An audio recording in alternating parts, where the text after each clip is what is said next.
I thank very much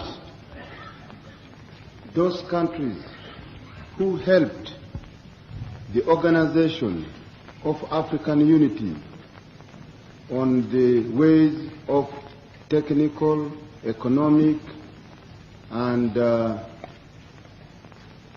financial assistance, and those who helped also our liberation movement. I would like to thank them very much, especially the socialist country and the communist China and the Soviet Union.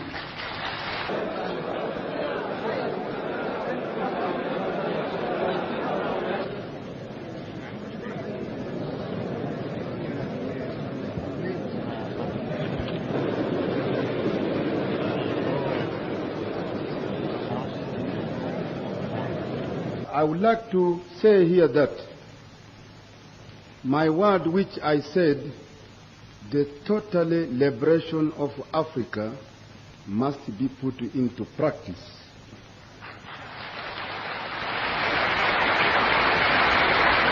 If we are seriously committed. Because if I am speaking about the northern part of Africa, I am speaking about Sinai, which is a part of Africa, and also Palestine is very important for the history of every mankind who believe in religious, whether you are a Christian or you are a Muslim. You must see that this particular point is taken very serious. Also, what I wanted in southern part of Africa is completely in Rhodesia and South Africa majority rule.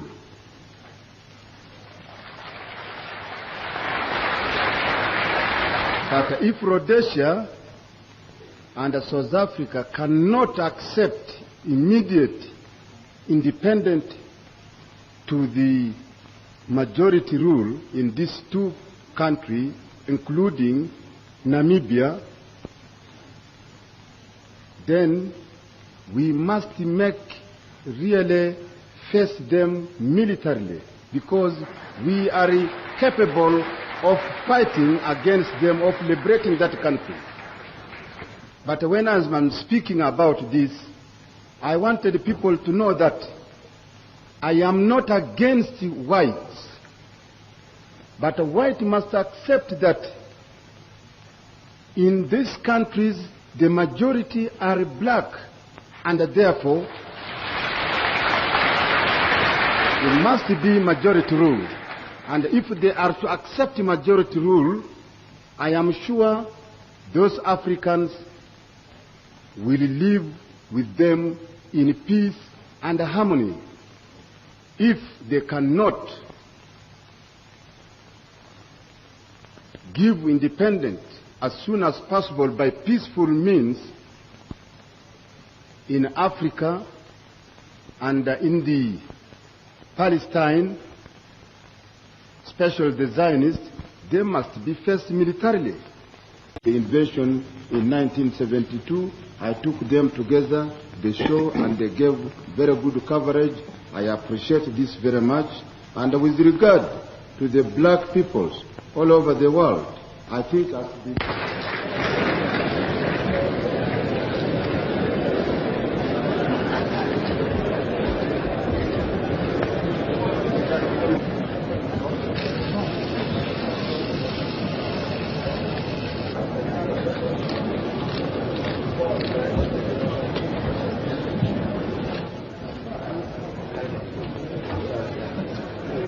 comment from you, sir. We heard that there had been an overthrown. Have you heard this?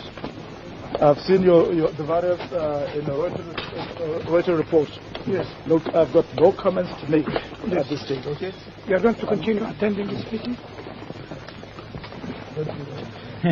All right, you can go in if you want. You can go in. You can go in.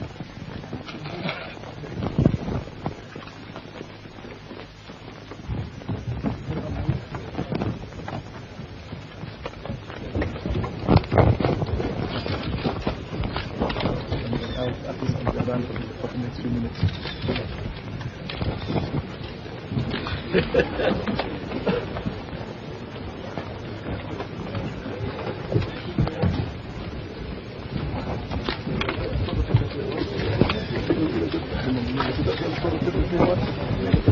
They've got a good news.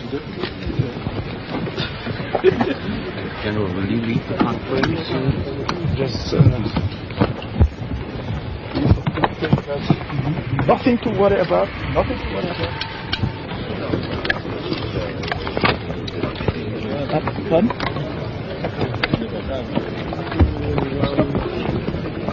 Je ne comprends pas. Well, honestly, it's just if I believe, we'll wait and see what happens.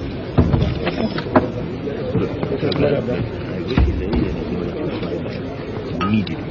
You stay for all the while, make no mistake. So, okay, thank you.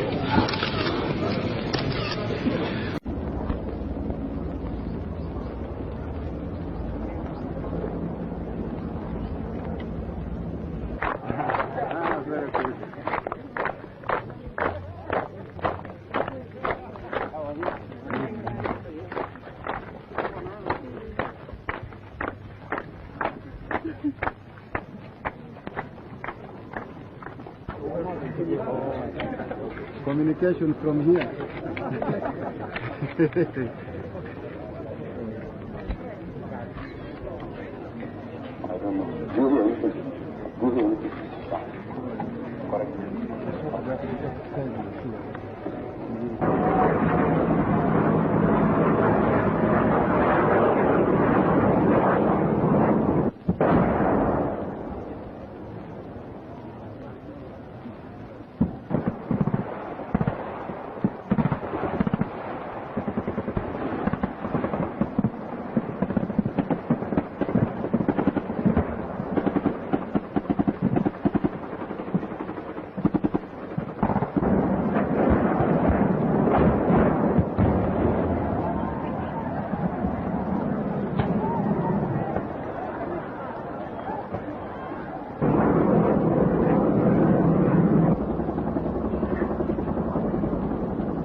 Morning.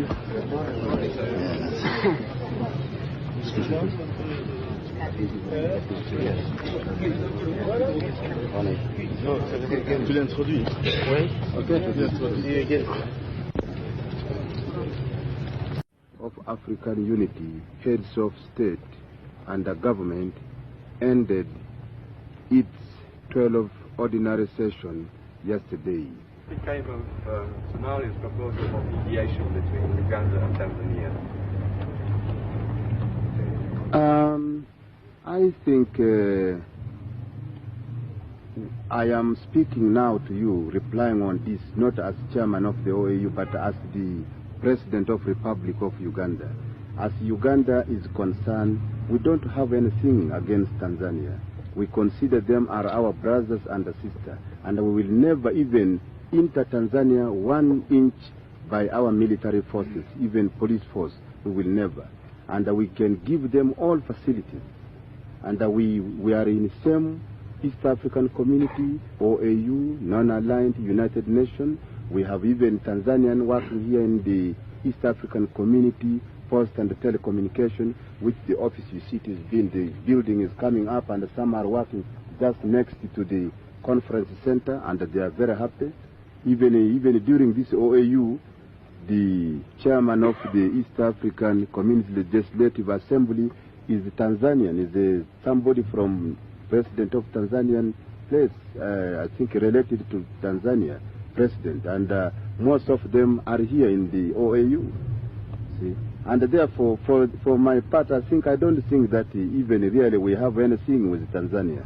I will say that if it is better if the committee comes to consider the case between Uganda and Tanzania, should go to Tanzania. I think for me here, I want just to assure you, as President of Uganda, and the chairman of the OAU, I want peace and unity in Africa and in the world.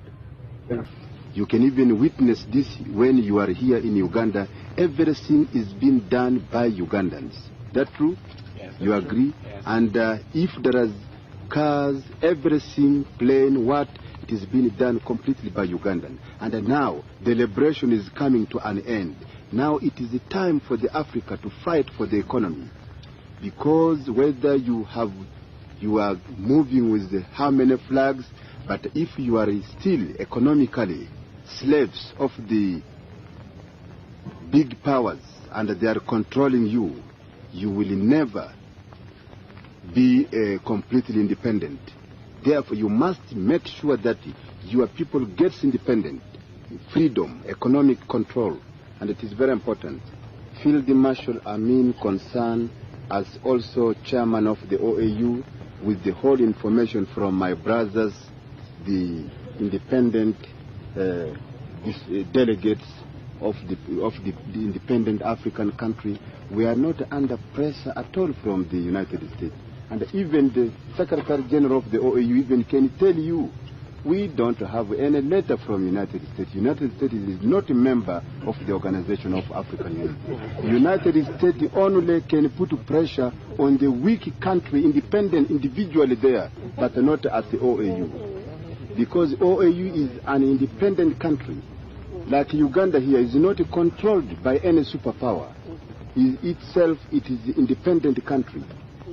You see, Uganda is independent, and OAU is also an united organization of African unity, and therefore it is not being pressurized by any superpower.